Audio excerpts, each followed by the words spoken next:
Hello, CID বলছেন? হ্যাঁ CID. হ্যাঁ সিআইডি বলছি। আমি খুব বিপদে পড়েছি, আমার ছেলেকে কিডন্যাপ হয়ে গেছে। কি কিডনি ড্যামেজ হয়েছে? তা ডাক্তারের কাছে বলবো। না স্যার, শুনুন আমার কথাটা, আমার ছেলে কিডন্যাপ হয়ে গেছে। কিডনি ড্যামেজ হয়েছে আমি কি করবো? হাসপাতালে নিয়ে ভগবান, আমার ছেলে কিডন্যাপ হয়ে গেছে। ও কিডন্যাপ হয়েছে? হ্যাঁ হ্যাঁ হ্যাঁ যাচ্ছি যাচ্ছি। অ্যাড্রেসটা পাঠিয়ে দিচ্ছি আপনাকে। হ্যাঁ ঠিক আছে খবরদার, তাড়াতাড়ি করবেন। তাড়াতাড়ি যাচ্ছি। হ্যাঁ চলে, এতদিন পরে একটা খুশির খবর পেলাম। দয়াকে দেখি ফোন করি।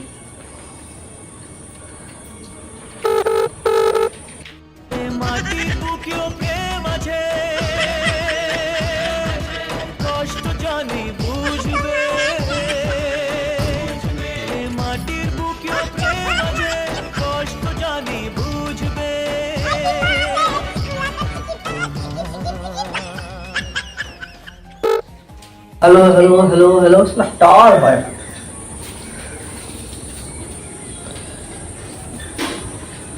Hello hello hello hello hello hello hello. হ্যাঁ শুনতে পাচ্ছো? হ্যালো, আমাকে চিনতে পারছো না নাকি দয়া? না বে, আমি এসিপি বর্ধমান বলছি। জেসিবি? জেসিপি না, এসিপি বলছি। আমার নাম্বারটা চিনতে পারছো না নাকি দয়া? সরি, আপনার নাম্বারটা ডিলিট হয়ে গেছিল, তাই জন্য বুঝতে পারিনি।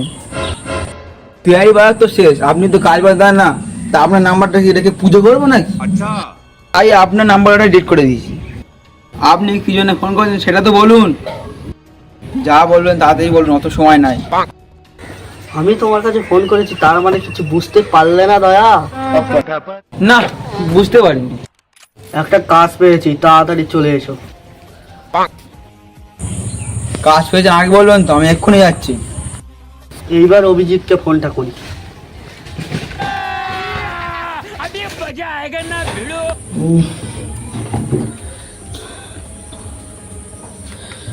হ্যালো হ্যালো অভিজিৎ, আমি স্যার বলছি। হ্যালো স্যার বলুন। কি স্যার? স্যার না, স্যার বলছি। সরি স্যার, কি বলবেন বলুন। একটা কাজ পেয়েছি। কি কাজ করবে? আমাকে বলবে তো আগে। আরে এ কাজ সে কাজ না, এটা হলো একটা কেস। কি কেস? সুটকেস না মিট কেস? আরে সুট কেসও না, মিট কেসও না, একটা তদন্তের কেস। ও সিআইডি কেস, আগে বলবেন তো। আচ্ছা যাচ্ছি, এক্ষুনি যাচ্ছি।